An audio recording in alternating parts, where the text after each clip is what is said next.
Let's begin. Are there any questions from last time? We're going to put away a little bit of time in the end and a little bit of time in the beginning for questions. So let's have a recap. So the common thing to life is DNA. It's formed of cells. DNA, RNA, proteins are the molecules that make up life. And there is sort of an information flow from DNA that you can think about as the storage to RNA, which you can perceive as something intermediate. It also has a functional purpose, but we are not going to talk about that this semester. And then RNA is translated, the 4-letter alphabet of RNA is translated to a 20-letter alphabet of amino acids in proteins. Proteins are the machinery of life. In this translation, you have a so-called codon, so 3 formers, or the alphabet of 4. You need to translate an alphabet of 4 into an alphabet of 20. With 2 you cannot do that. 4 times 4 is 16. With 3 you can, 64. And this gives you immediately possibilities. So 20 fits many times into 64, 3 times and more. So there's some amino acids are coded for by many triplets, some by fewer. And then there is also some additional information. Stop, you may see start. Essentially that means stop reading, or start reading, stop reading. Okay? The way they are sequenced is by large machines that essentially can sequence a genome so the first human genome took about 10 years to be sequenced. This can now be done within hours on a desktop machine. One of these samples is shown here, and today costs in the ballpark of certainly less than $1,000. We are still not at the point where this is a routine check. So when you look at criminology and all of these things, then you look at markers. So they are not actually reading your genome, they're reading parts that give you away or give traits of you, but they're not your entire genome, because the entire genome is still in the ballpark of $1,000, but this price is coming down, and more your genome is being used for therapeutic or diagnostic purposes. In terms of genes, or the recap, proteins are the machinery of life, made out of amino acids. There are about 20,000 in human. There are about 150 million protein sequences known. 11 million protein sequences known, so there's a typo here. I'm not sure where that comes from. The protein length proteins are about 35 to 35,000 residues long. So it's an immense spread, and this immense spread comes by having sort of domains or submolecules, and that we're going to talk about today. They form 3-dimensional structures, and there's a large variety of these structures that are formed. One important thing, and that is sort of the way we think about a cell in the context of this lecture, there's an outside and there's an inside. And the tricky bit essentially is to communicate with the outside, to have a wall around the outside. And this wall is not made of proteins directly, it's made of lipids, fatty. But then proteins sit in the wall. Why would proteins sit in the wall? Why would you have any protein in the wall? So there's fat. The fat prevents liquids from going into the cell, or liquids from leaking out of the cell. Why would you have protein sitting in the cell? Any idea? Any suggestion? Think about it in terms of a medieval wall, a medieval city, yes? To bind this ball together. To bind this ball together, that's an interesting idea. In this particular case, that is not the case. So the structural integrity, so to speak, the wall, if you think about it as a medieval town, the integrity of the wall really comes from the cement, and the proteins are not the cement. So thinking about the proteins as a cement is a good idea, because, for instance, for muscles, that's exactly what they do. So it's not at all out of the blue. But in this particular case, no. Lipids hold together by themselves, yes? Maybe to allow specific things to move through. So that is, what he said is allow specific things to move in and out. And that is exactly what it is. So think about it as another way, a gate. So the first thing in a medieval city, you need a gate, right, to enter. And proteins, in fact, form these gates. So that's one thing they do. But they're actually also the doorkeepers, so to speak. And they are the molecules that sort of sense that there's some foreign material that comes that is not wanted. And it triggers an immune response or a response from the cell. or that in fact sense that there is material that ought to be brought into this into the cell. And then there are also proteins that are sent out of the town of the cell, essentially as messengers in the bloodstream, for instance. So today I'm going to talk about a little bit more about how proteins form their structure and bonds and energies, domains, and well, we are not going to go into the 3D comparison part. And on Thursday, we're going to begin to talk about sequence alignments, comparisons. Okay, let's begin with the reality of the images, and these slides come from Marco Punta, who's now at the ICR in London. So this is about the issue of when we see a photo or an image of a protein, how real is that really? We cannot look at it this way, okay? All of this is very clear to you. We're looking at something that is microscopically small, so we cannot see it with the naked eye. And we can actually not even see it with a microscope. Not directly, not easily. So with cryomicroscopy, now you can do it. But again, this is slightly more complicated. So let's begin with this theme of images. I hope nobody could see that. I made a mistake. What do you see here? An image is a painting, yes. But what does it remind you of? What springs to your head, yes? A mountain landscape with trees. You see trees, yes, and then a mountain. Is that what you said? I did not understand your first words. Yeah, a mountain landscape. Yeah, a mountain landscape. Is that a mountain for you? It's maybe a house. Yeah. So anyway, this is quite in your own ballpark. So yes, in fact, these are the houses, these are the mountains, or the mountain landscape, and this is a tree. Okay. So you may have sort of seen that.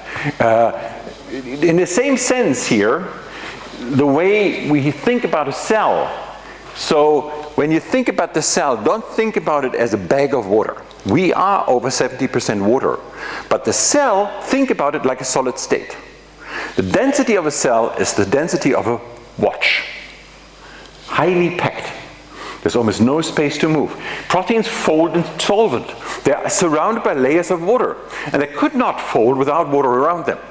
Nevertheless, they're densely packed. Both of these things are true. So thinking about a cell, don't think about it like a bag of water in which some things are swimming around. Really, the image of a watch is a much closer analogy that is closer to reality. So what do you see here?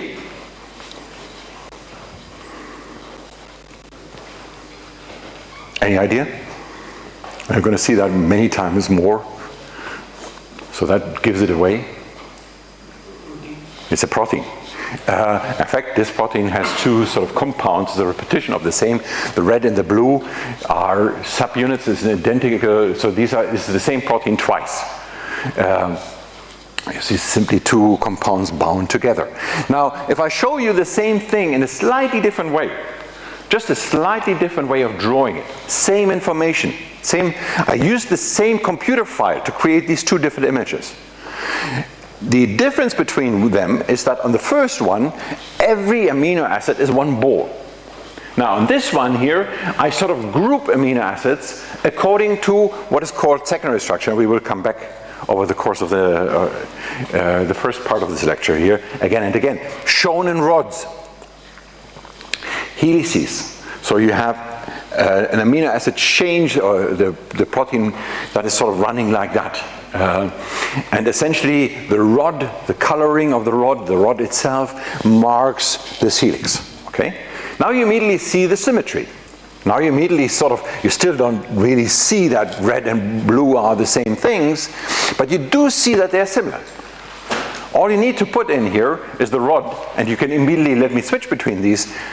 Even if you have a lot of experience of seeing these images, it's much tougher to see the similarity and the symmetry in this image here that is closer to reality because it provides much more detail than in this simplified image. Okay? Here's another aspect of a protein. This is I call the hydrogenase. This is a protein that is relevant for most of us, when some people go to this Oktoberfest thing, and then they had one too many of the thing that they serve there, then they need a particular enzyme to get rid of the alcohol, and that is this protein here. And that particular protein, again, acts as a homodimer, so twice the same thing. Otherwise, it is not active. What do we see here? Again, it's a painting.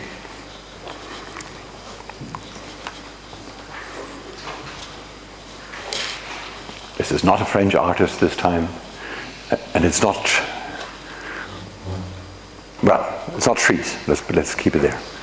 What is it? What are your associations? Again, it's completely clear that you're not, that unless you know what this painting is, and then there's no point in answering, you will not be able to say it's that and that and that. That's clear. So just guess. Let your association roam freely, yes? It might be an explosion. Explosion. Any other image? Explosion, I like the explosion image. Tossed paper. What paper? Tossed. Tossed paper. Yes. And where does the light come from? So you still need the explosion, or you still need something fire. Tossed paper, yes? Joy. Light. Joy. Joy. Joy. Now you get a step further. This is the day when my uncle married my uncle, and you see she's joy. I believe joy has an important aspect that is in here, and it sort of relates to explosion. Now this image is from Boccioni, and it means dynamism of a soccer player. Okay, we got the explosion, we got the joy. The paper, well, again, I believe you were too literal with your tossed paper. The amazing thing is, in the next one, I'm going to show you the image that he's actually making and painting of. It's this one. It's a football player. So this is sort of an artist rendering of this photograph. And what I would argue is, in this football player, so you may not really like soccer, or you may not have seen soccer, this is a very good, or was a very good soccer player in his time. And it was an immensely fast player, an immensely agile player. Now, I challenge you that on this photo, you don't see that. You just see a frozen image of a guy who plays soccer. You don't see that he's in any way better than the people around him, right? You don't actually see on this frozen 2D image that there is any dynamism or any explosion, any sort of big energy in this game. But you see there. So which one is closer to the truth? This is a realistic photo, and we think about this as a rendering of the truth. But there is an important aspect that is completely not in that rendering. And that is how he plays. You can only see that once he begins to move. Okay? At least on this photo you don't see it. On some photos you may see it more. And this is the analogy of what I mean with when I show you images of proteins. They are one particular rendering. They are one particular focus. It is almost like this artist rendering. It is not the truth. It is some aspect of the truth. Okay? Just like the painting, but just like the photo, they both tell different stories, and they both have some reality, and none of them is right. None of them is really the truth. And that is important to remember when we look at all of these images. Okay, the constituents of proteins are amino acids, and amino acids essentially, there are 20 different ones, and they all have sort of the same theme. They have what is referred to as a backbone, so a major part. It's the same in all of those. And they have something that is referred to as the side chain. That makes the difference. Okay? All 20 are alike in this one, in the backbone. They have the same backbone. And they just have different side chains. When two amino acids come together, they are joined here and form a peptide bond, releasing water. So they bind. And this peptide bond is one where you have attractive forces and pull forces. It's a very strong bond. Now, again, this bond itself can be viewed in different ways. You can think about this bond as something that is pulling two circles, so the two backbones here together. And you could think about it as electrons that are shared in these entire clouds, so that essentially the two things are really next to each other. Or you can even think about it as the electron cloud.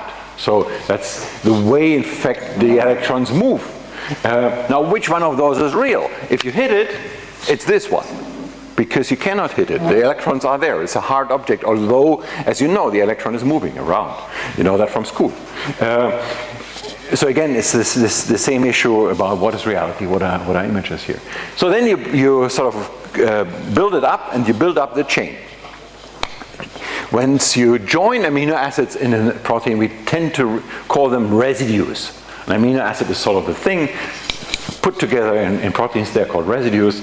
And I will use this term residues quite often. Essentially, a residue is one of these parts of a protein, these chain parts of a protein.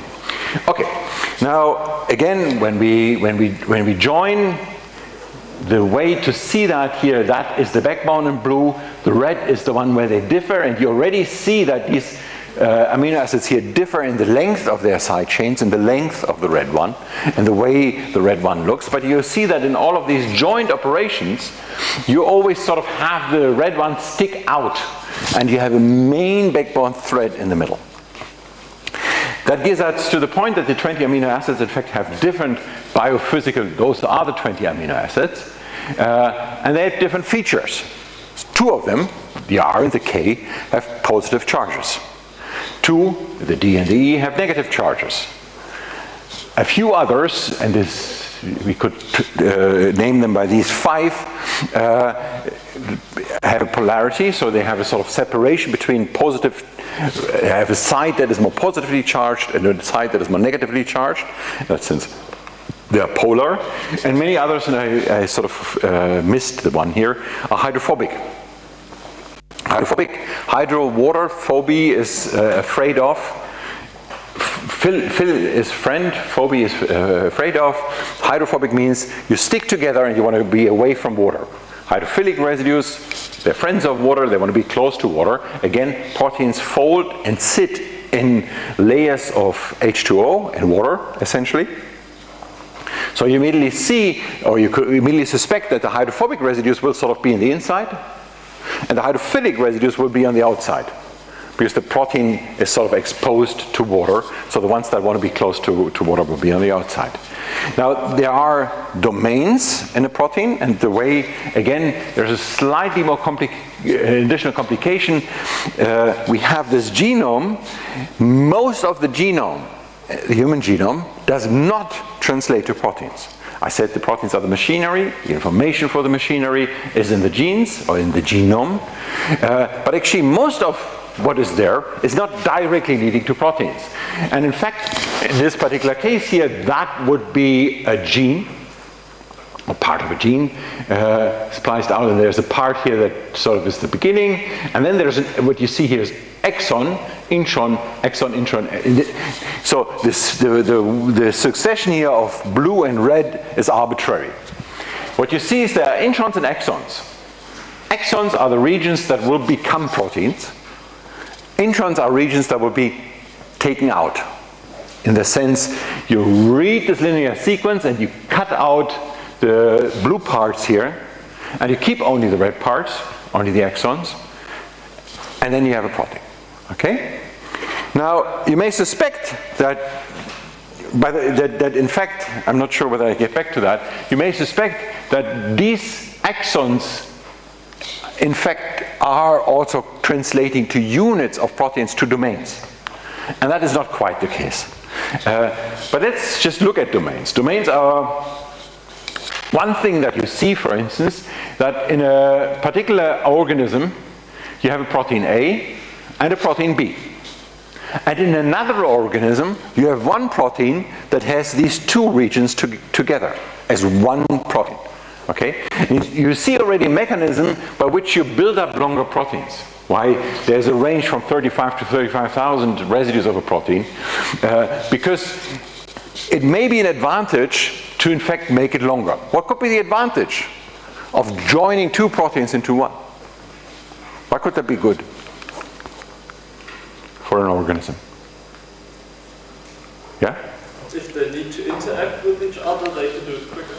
That is one, so let me just, for the people sitting further in the back, if I join them and they need to interact, then the interaction is easier, is more likely to happen. That's exactly what we assume. In fact, if that is the case, then you could suspect that maybe you find cases like that and you use them to predict that two proteins interact. And that exactly is a way to predict protein interactions. Yes, that is exactly one of these main reasons. When we look at 3D structures, in these two here, so staring at these two, you may suspect that in fact we have something similar, somehow similar, not quite the same story, but that in fact this one here is a substructure of that one. It's contained in that one, and in fact it is true. And this is the way in which you often see domains, that you have smaller things. In some organisms there's a large protein, in another one there is a shorter protein. That shorter protein is contained in the large one. In this image you see that every blob here actually is a domain. You see that now, of course, when we go to 35,000 residues, we will have many of these units. Many of these blobs as they are shown down here. And so proteins, here you see an image, and I do not have the author, that's from it's from Christina Rengo's group. In this particular case here you have 6 different proteins, and you see that most of them have a very large number of these domains, but the way they are strung up, the way they are used is very different. So they use sort of the same domain again and again, but they string them up in different ways. And that is in fact one way to create the diversity of proteins. Now, this again, if you now looked at an alignment, and again I will bring more detail on what an alignment is on Thursday, but the way I'm showing this here, you assume that you have a protein that is running from here to here in one organism.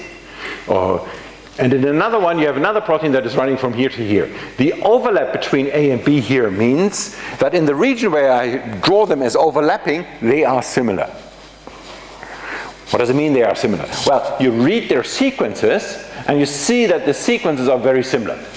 Okay? And we talk about what very similar means on Thursday, but you could imagine that essentially 90% of the letters are the same. Okay?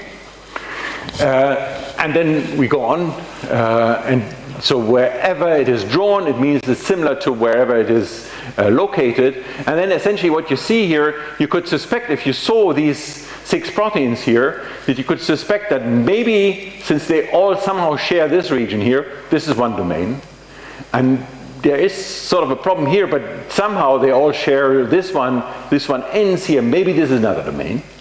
Then you would suspect that maybe this is another domain, and this one here could be one or two others. Okay? This is one way in which you sort of see a trace of units of domains in proteins. Yes? I didn't understand what domain precisely. So what is the definition of a domain? Could be a problem, could be the question, and I could not define it for you. So the word domain is used in different ways. The way structural biology sees domains, essentially domains are thought of as units that if I cut there, so I cut this piece out, put that protein to a solvent, it will adopt a unique 3-dimensional structure. So a domain is a unit that on its own would fold and could become a protein, and thereby I would assume that maybe, since it does fold on its own, maybe there's an organism out there that has exactly only that region. While in the example that I showed here, there's not a single one of these proteins that is exactly only that domain. Maybe there is an organism out there that has only that domain.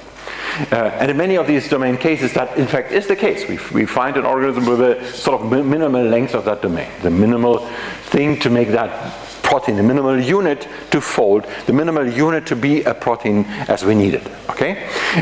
And this again is not a clear definition, but this is the understanding of a domain. Another way of saying it is, since we simply have units from 30 to 35,000, there must be subunits. And the domain is the word that we use for one of these subunits. There must be subunits because you see repetitions. You see the same theme again. Yeah? I'm sorry. Some sequence of amino acids belong to like two domains at the same time. It could not, so the same sequence of proteins, the same amino acid sequence cannot belong to two different domains at the same time. But what can happen is that you essentially have this, so you have this amino acid sequence here, and then you duplicate it. You take the same thing again, and then you have this one. Okay? Now you have the same thing twice. You just join it here, and in that sense it could linearly belong to, when I draw it here, to two different domains, but I then would actually say this is domain A and this is domain A again. So in the way I classify it, I would say it's the same domain. Is that answering your question? Yeah. So does it mean that protein B is protein C just with an additional information? Yes. So protein B has some additional information. Now what that additional information is, so clearly it has some additional information. So what is this additional thing it has, this addition that it has? So protein B has, if that really were the domain, it has this little part here on top. Let's not think about it, but it has this part on top. What could that be? And it could be some, what people call embellishment, an additional loop. At the end of the lecture today, I will show you how an HIV, such an additional loop, could exactly be the thing to recognize by the immune system, or to help you evade the immune system by changing that additional loop, or putting in an additional loop. Yes? Because of common domains, can we also guess like what will be the behavior of a different protein from the behavior of other proteins? In fact, that is again what we will talk about from Thursday on. So if I find the same domain in two different proteins, I may suspect that in fact, so domain meaning I find the same stretch of protein sequence in two different proteins, I may suspect that they look the same in terms of three-dimensional structure, and that they also may have a similar function. Exactly. Yes. Any other question? Yes? So just when you define a domain, like for instance domain 1 and domain 2, Yeah. it's because you found a protein that is that long and that has a particular function that you're going to find again in those proteins. So, I'm not going to repeat the question. I'm going to try to sort of answer the question in my answer, try to repeat it. So, again, the way I define, I'm not defining domain here, but the way I think about domain here is I say this is domain 1 because I see that unit repeated in evolution. So I assume that we have 6 different organisms here. And the same domain 1 I see in different parts of different organisms and different proteins. And since it's repeated, I believe it's something that is important. If evolution used that more than once, it is important. Why is it important? Well, most likely it has some function. It can only have a function if it has a structure. So there's some repetition of some unit that has some important part. Now, the little loop that you put on top, that I don't call a domain here, could also have an important function and could be repeated in evolution. We see that very often. We still wouldn't call it a domain because, and that gets us back to my first answer to the definition of a domain, is it folds on its own. So this loop cutout would not fold. How do I call, by the way, the word folding I did not really introduce. So again, you begin with a stretched out chain, you throw it into solvent, it adopts a unique three-dimensional structure, and that happens between minutes and seconds, or seconds and minutes. Okay? And the process in which that happens is called folding. It folds itself up, it adopts a state of smallest configuration. By the way, you all most likely have seen in front of you the inverse process of unfolding. It has something to do with eating.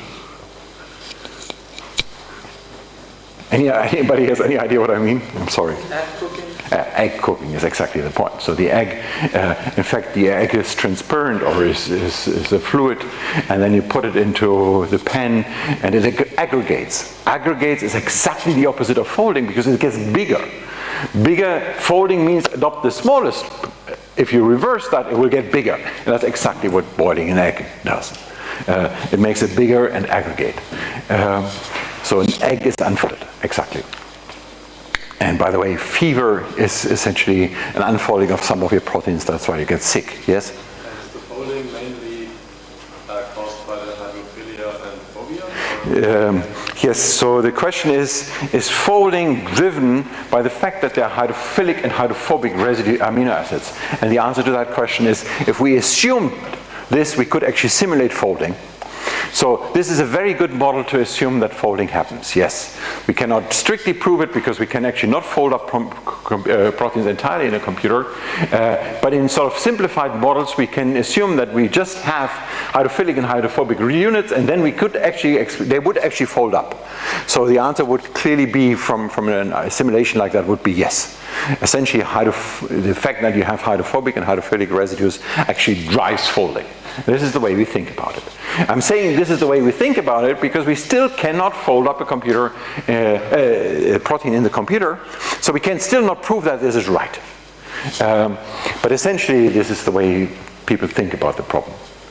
Now, again, these little parts here, I would not call domains because they would not fold. They would not adopt the unique three-dimensional structure. And again, unique three-dimensional structure, I did not, just a moment, make that point clear. Unique three-dimensional structure simply means every single time it happens, the same structure comes out.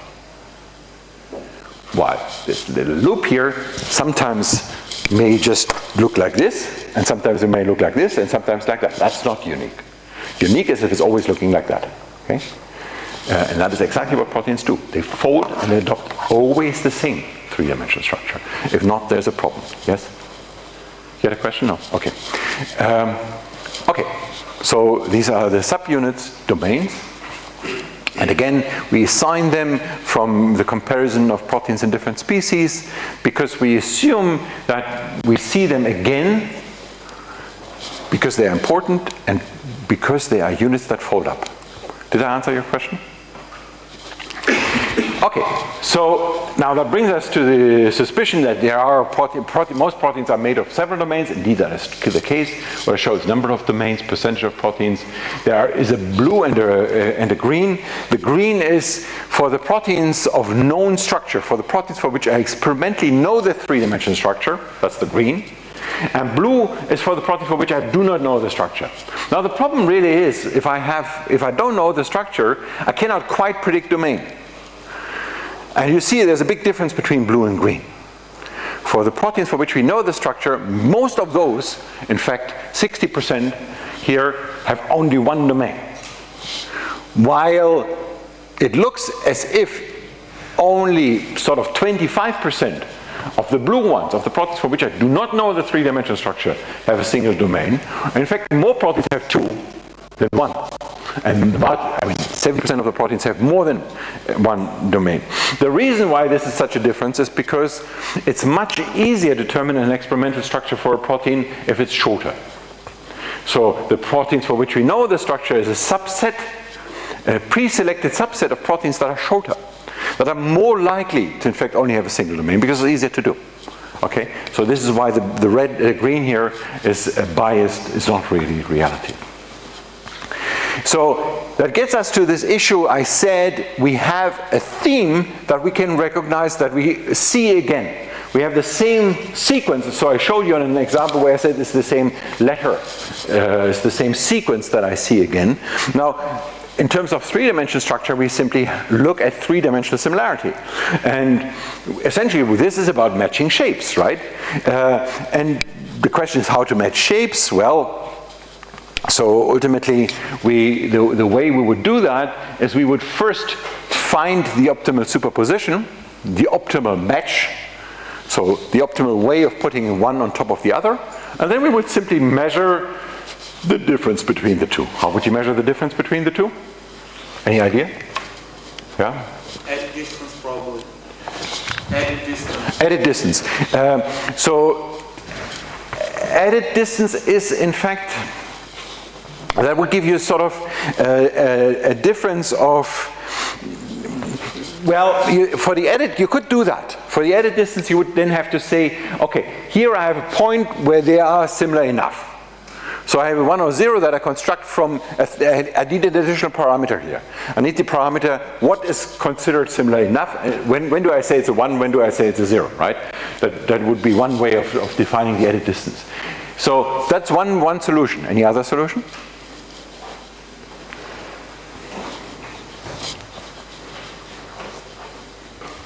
Well, I could simply look. Maybe this image here, again, the edit distance would work. But there's something else you could do. No? So the something else that you could do is you could point by point actually determine where they are and look at the difference. You could look at the differences of squares. So essentially, you look at the degree to which they differ, these points. So here it's 0, 1 minus the other is 0. Here it's larger, here it's even larger. You square it and you do the square root of the sum. Root means square deviation between the two. Is in fact the measure that is very often used. So the difference between corresponding points in this particular case here. Then you need the corresponding points, and then you compute this distance. Okay, we could do an edit distance too. Now the problem here is how to fit these two. And the fitting, the first issue of the fitting here is, do these two objects fit? Well, obviously, if you blew it up, right, they would. They would perfectly fit. But how do you blow up? And that brings us to another issue that has to do with what is the scale of the operation? What is the scale of the comparison? And that brings us to some difference between global and local comparison. So when you look at this image here, or this robot, or whatever you call that thing, so the green and the red, you would see that the green and the red, if you superpose them, there is no good way of doing that, right? The green and the red, there's no way to match them in a way that they match very well. But you immediately see the way they're constructed, that if you cut them apart, right, then you would find a lot of the pairs that would match, and in fact that you have an alignment where they completely overlap, right? That's very simple. Now, in this particular example here, it's made such that you can already immediately see where to cut and where to stop cutting. But that is the issue. How far do you cut? So, okay, cutting here, here, here, that made a lot of sense, but why not cut further and essentially end up with a line or something like that? Why not? And where to stop cutting? How do you choose where to cut? Where to stop cutting? How could you decide that? Yeah? Is that yeah, sorry. Yeah? You could cut it up in different ways and look which one is the best. So you could cut it up in different ways and look which one is the best. Any statement to that? Maybe you can try. No, wait. You could try something else too, but I'd like first a response to that idea. Yeah? You cut it as small as possible, it will be just almost the same, like That's the point. So if you cut it to the level of where essentially you have only backbone, since all 20 amino acids have the same backbone, they will all be the same. So if you cut too far, then everything will be similar. Okay? That's the problem with this. Yes, you will always be able to find an optimal superposition.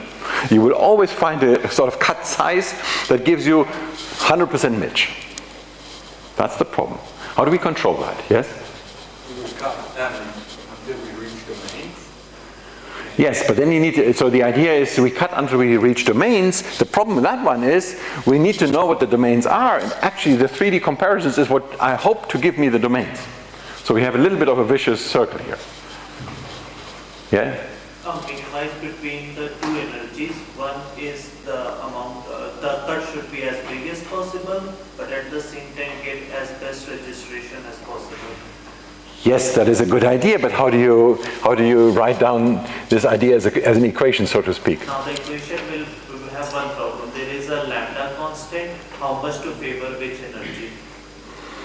Yes, but you still, wait a minute, I still don't understand in your algorithm. So we do know one optimum would be high similarity, and that would be the smallest cut. Okay? In your algorithm, what prevents me from that? experimentating is the cut should be as big as possible.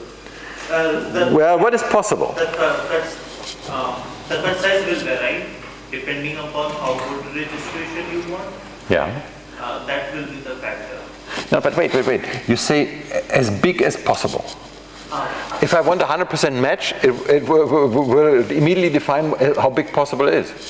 By big I mean the cut, after cut, the object should be as big. The divided object should be as big as possible. So the number of cuts. Yes. But what I'm saying is, if I want to match two proteins 100%, I will always have to cut down to the level of backbone.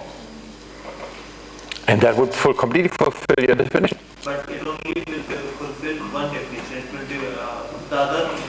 No, it will. No. But yes and no. Strictly speaking, you're right. But I will optimize the overlap, and then I will say this was as big as I could do it, because otherwise I would not have had the optimal overlap.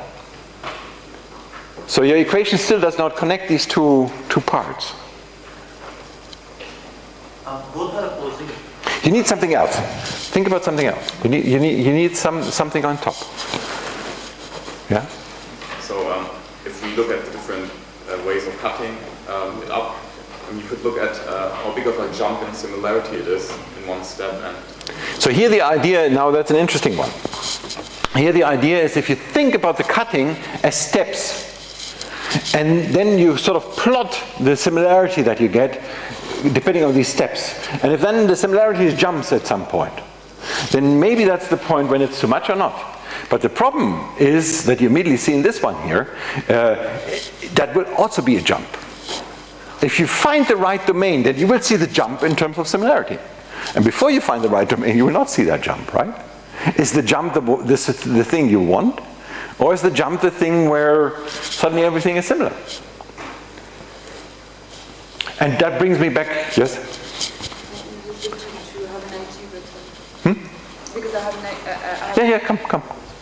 So maybe when the protein is produced, it's has already cut into different parts.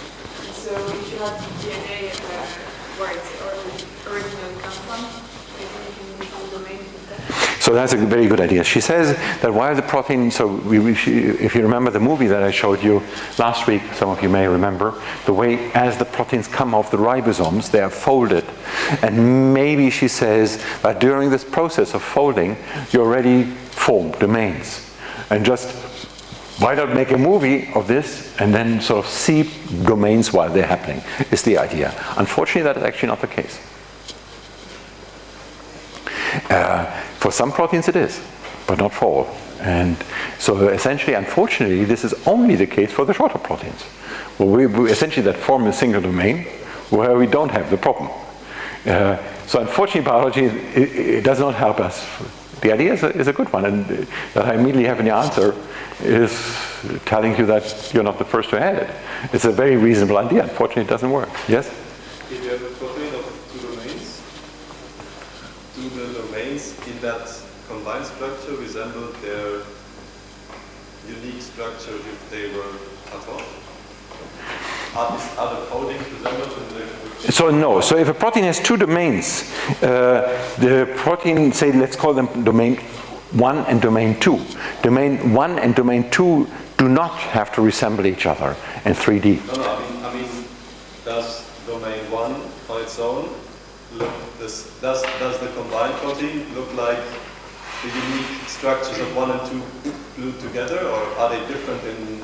Oh, so that is a different story, and that is a complicating story. So the question is, if I said domain is the thing that I put into solvent that adopts a unique three-dimensional structure.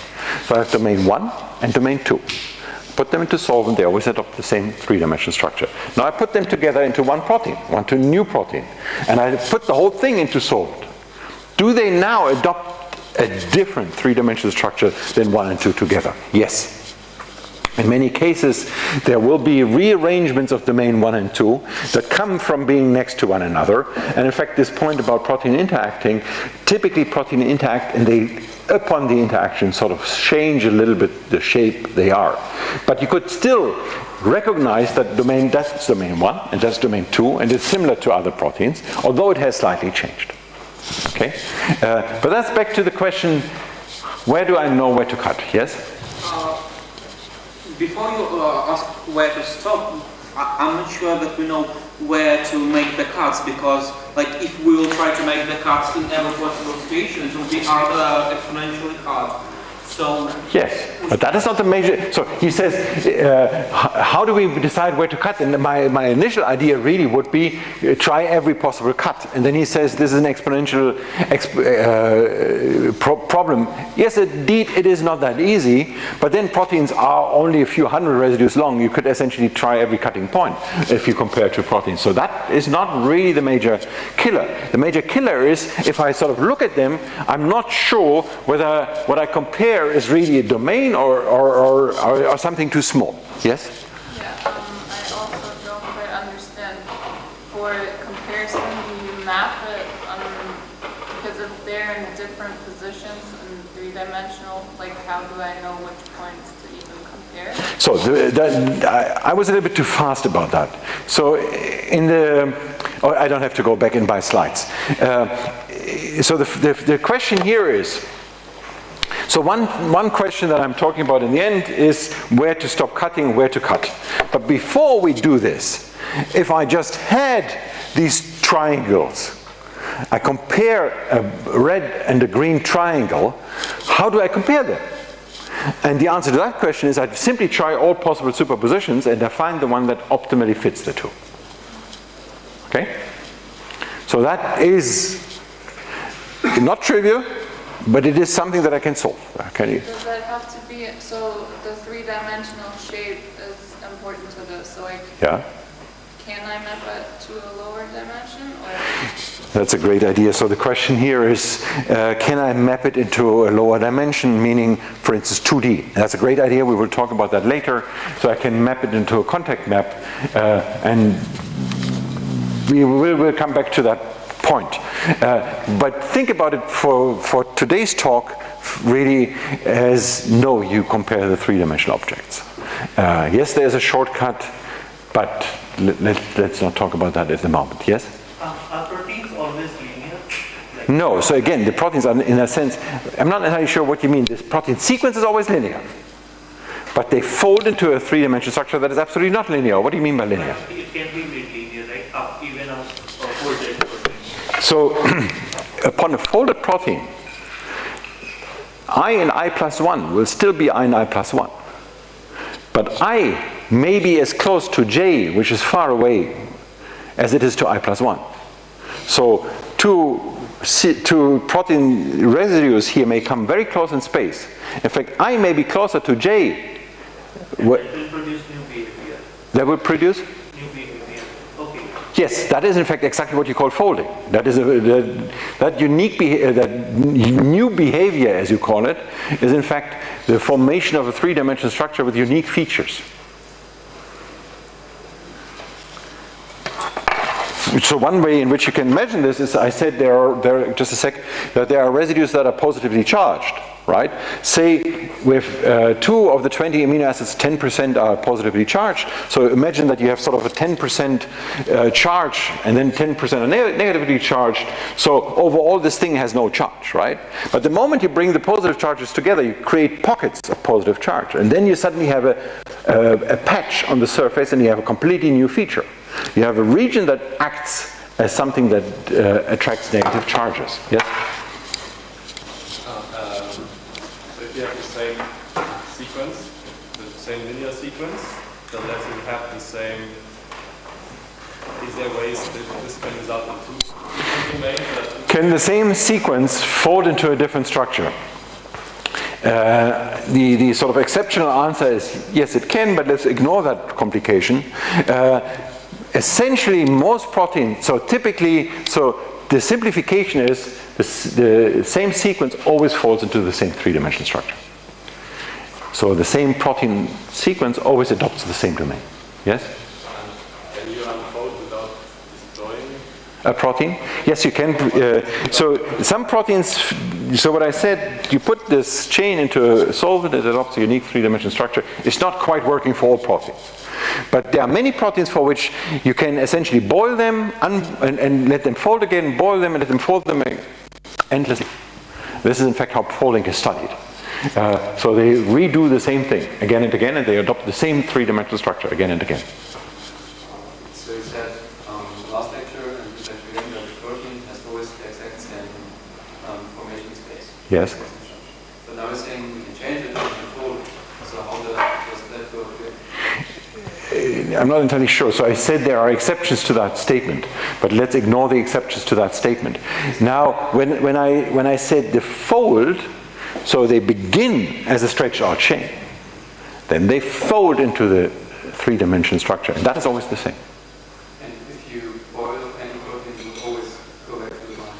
That is, so again, not quite any protein, because some proteins are so complex that they require some additional processes, and actually some of that is happening while they come off the ribosomes, although it's not revealing the domain. So there is a lot of additional layers of complexity.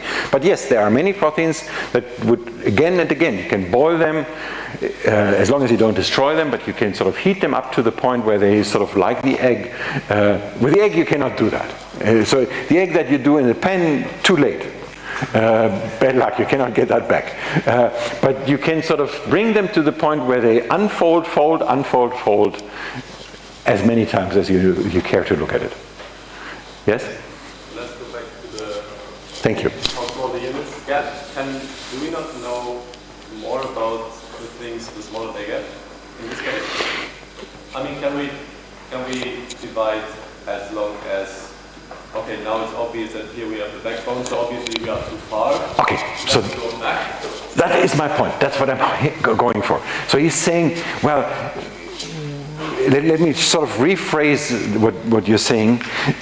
What is the point at which I can say, well, this is trivial that they are similar?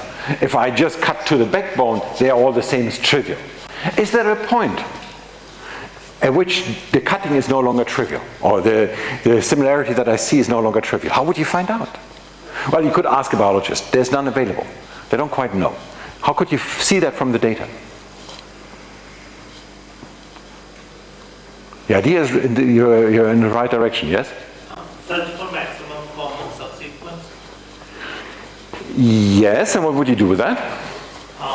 Once you have the maximum common subsequence, you can remove that part because those are similar. Maximum common subsequence between what and what? Between two proteins. Well, so let's just go back. The maximal number is the 20 amino acids. 1. So if my answer were 1 to your point, what would you say? I mean, you have the idea. You just need to make the next step. But why did you say maximum can be only 1? No, if I told you, no, it's not what I'm telling you. What if I told you the maximum is 1? What would you say? Okay.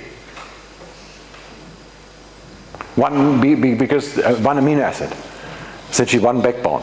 Yeah. This means they are not similar at all. Yeah, but how do I see that? Why it's sort of wrong, but his idea is the right one. We somehow need we have two opposing forces, right? We want to optimize and not too much. Your idea is totally right, but we need some additional idea here. When do I say that this is trivial, that similarity? How could I find that out? Yes? In that case, the maximum common subsequence will become obviously 1. If the maximum common subsequence is 1, then it's trivial. Is that what you're saying? Yes. Yes, but what if it is 2? We can check the quantity of similarity of some sequence, and if we split the sequence further and the similarity doesn't increase, we can still that this is a correct place to start. Yeah, that was the idea before, right? But the problem here is until you really get to the elements, then your similarity jumps, right? Until that point, nothing happens. No, it should something should happen. It should happen. No, but what I'm saying. So if you're on that state, right? So say if you cut from here to here, you still don't have an increase in similarity. Because you have to get to the point where you have the square. On the way, so if you cut piece by piece, right? If you say in the first cut you would cut here, and you compare this one to that, you have not gained at all. over comparing the entire thing. So for that particular cut, I'm just saying, so if that is the criterion for the next cut, in this particular case, that would not work. Yes? So if we think about the jumps in similarity when cutting things up, so we know that...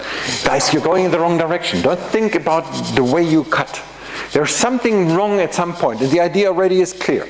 If we have cut down to 1 is nonsense. How could I see? And then my question to you was, well, would 2 be okay? And but how could you sort of formalize that? Yes. Then we just start with beginning to cut into 1, and then trying to form sequences, different sequences from these single units, and try to find the maximum sequences that we can form that will be similar to a sequence in another protein. That is exactly the idea. I'm sort of rephrasing what you say. The important idea now really is you look at whatever this maximum common denominator is, 2, 3, 4, 5, and then you ask, how many proteins do have that? The simplest thing is, if all proteins have that, I know this is nonsense, because I know proteins differ, right? So now it gets a little bit more tricky, but if you had a set of proteins, if somebody told you that at least 1,000 proteins differ, or there are 1,000 different proteins, then you immediately would see that as long as your cutting size is so small that it matches to proteins that are not giving you 1,000, you're too small.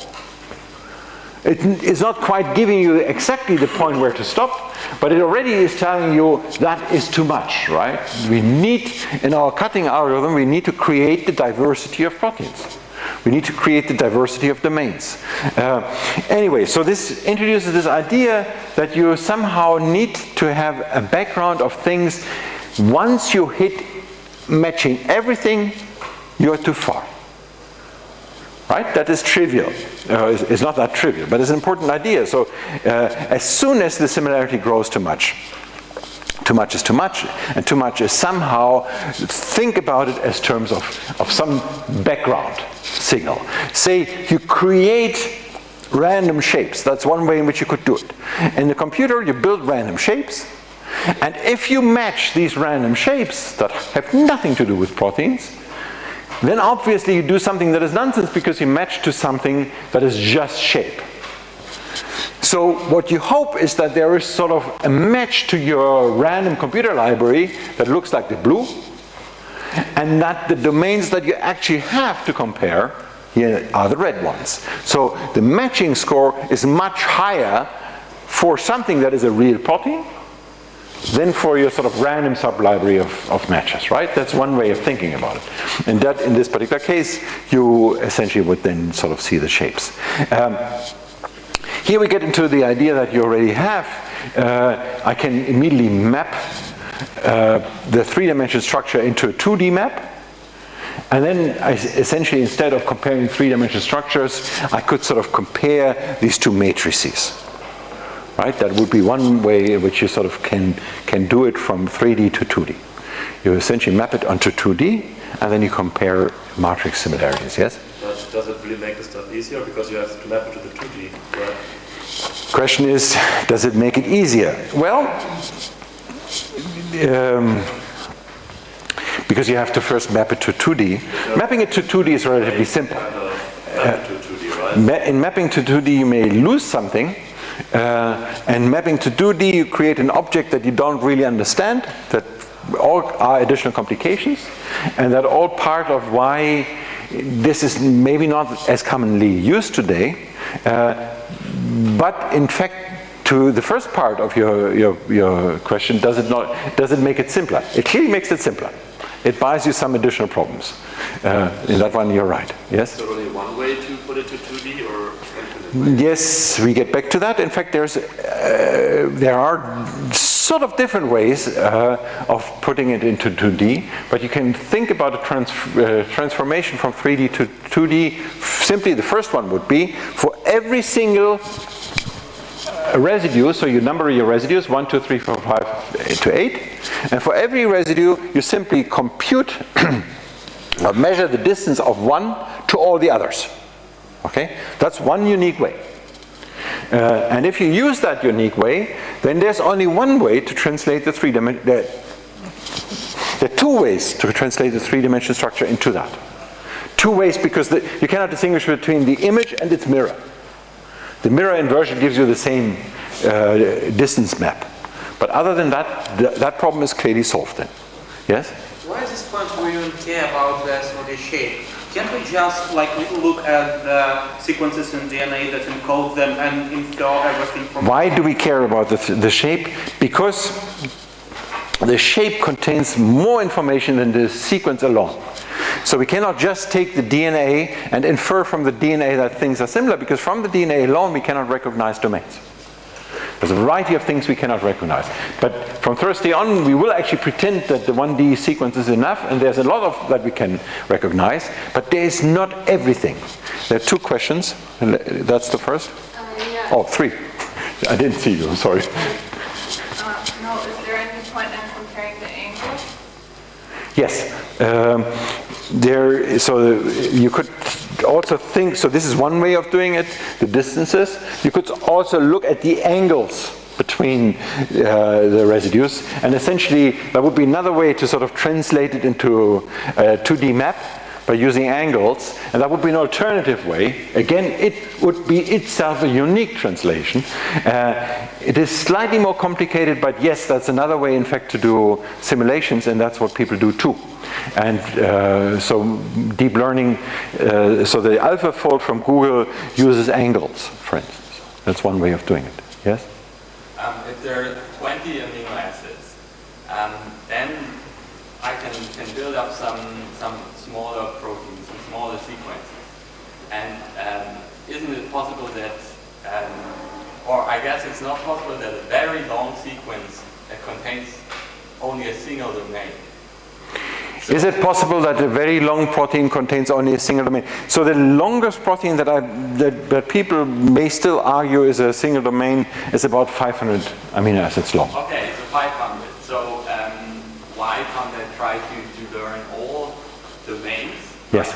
Just, okay, there is a limited amount, and then I can just decompose. Yeah. So the question is, why do I make such a big issue out of here? Why not look at all the domains that we know and essentially learn all possible domains? So the first problem is we cannot simulate all possible domains in a computer. Cannot just string up all parts of a protein and simulate all possible combinations of domains, because we cannot fold proteins that are too long. Too long means we can do 30, 40, 50 residues. That is sort of the as far as we can go, but clearly not much more. So we cannot build them in a computer. That's the first statement. The second statement is we believe that in fact the entire set is not known of domains. So also we don't have it in an experiment, at least not yet. What we do not essentially know is what fraction that we have today, what fraction of domains is known. And can we not just use the fraction that we do know to in fact sort of understand all the ones out there? And so far we have not succeeded in doing that. So first of all, we believe that most domains still remain unknown. So in the sense that if you simply sort of lined up all possible domains to the length of 500, most of those would not be known. But this is an important issue. So shouldn't people be throwing proteins or sequences into water all day long? Okay, so yes, so let's get back to one important issue. I believe it's the moment to bring that point. So he says, if all domains are not known, why don't people do this thing of throwing domains into water and doing this experiment again and again and again so that all domains are known? And that,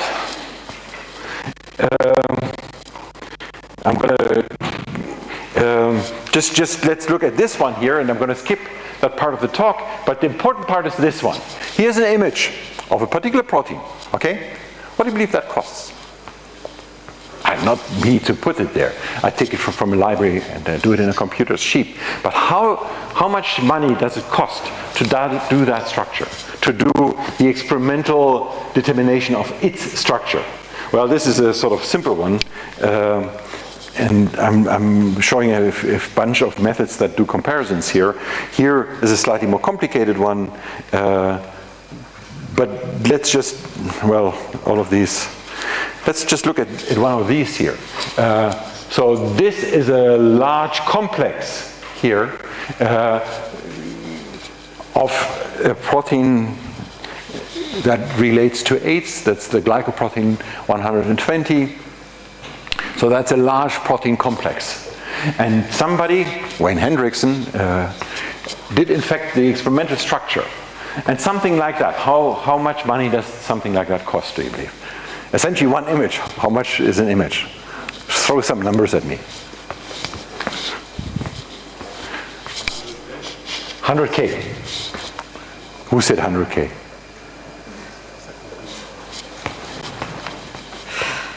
So the number for doing that is $100,000.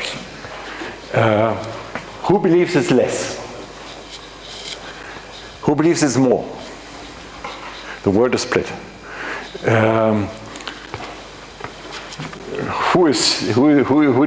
So the majority of the people in the room do not have the guts to raise their hands. And of the ones with the guts to raise their hands, you had an equal split between more and less. So this is very surprising. I do not quite know.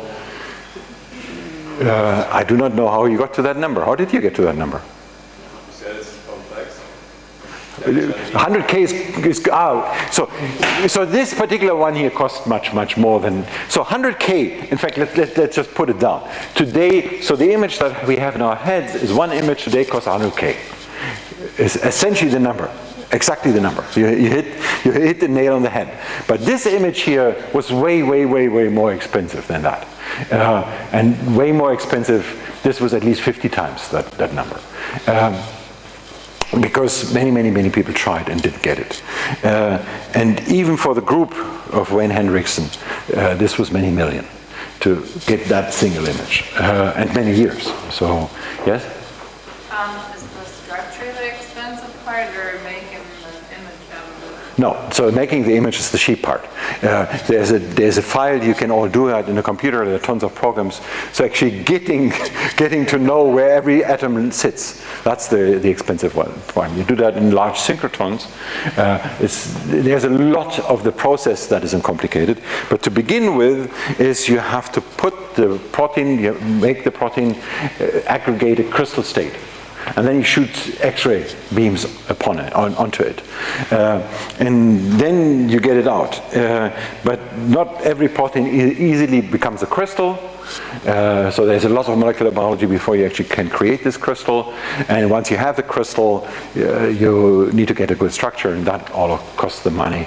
And the money typically here is not in terms of buying machinery, part of that is, but a lot of that is into people. So this, I do not know how many people tried to pursue that and did not get their PhD, or got their PhD. But this is many PhD theses, and many, what I mean, hundreds. Yes? So does this show the protein folding of the HIV virus? Or? This is showing one particular way the HIV virus, and so knowing the structure made us understand how the virus intrudes. So how the virus brings them, attacks the cell, gets into the cell. That's what this structure told us. But so again, there is this tiny subcomponent, and the 100K number here would typically even be valid for one of these subcomponents, the CD4. So one particular image here, one particular domain costs about 100,000. So if you have seen it before, if it's similar to something that you already have seen, it's a little bit cheaper. Otherwise a little bit more expensive. But ultimately that's the reason why the people are not doing. So we have about 150,000 of these proteins for which we know the three-dimension structure. That gives you some idea about the value of that database, the PDB, Protein Data Bank. But that is the one where I say it's far from complete, and because it's not that many people have 150,000 times 100,000 easily available. Yes? Can you explain what this image shows exactly? Does it show the whole HIV virus, or like? No. So this is, in fact, those are parts here of the HIV virus. integrating or interacting with a cell receptor that is in fact exactly the gatekeeper that I talked about, preventing or allowing, essentially this is a real gatekeeper. So the HIV virus enters the cell by the communication with this receptor, by pretending to be not dead, and essentially this way it sort of interacts. And that is also what I meant by some embellishment. I said a little bit additional parts here. This is a little bit of an additional part, as was shown between domain 1 and domain 2, that it sort of mingles with, that it changes. And that is exactly the part that the human immune system tries to recognize to prevent it from entering. And Natasha Wood works on ways to essentially really simulate what would be recognized and how could we sort of develop drugs that would recognize all variants. Okay.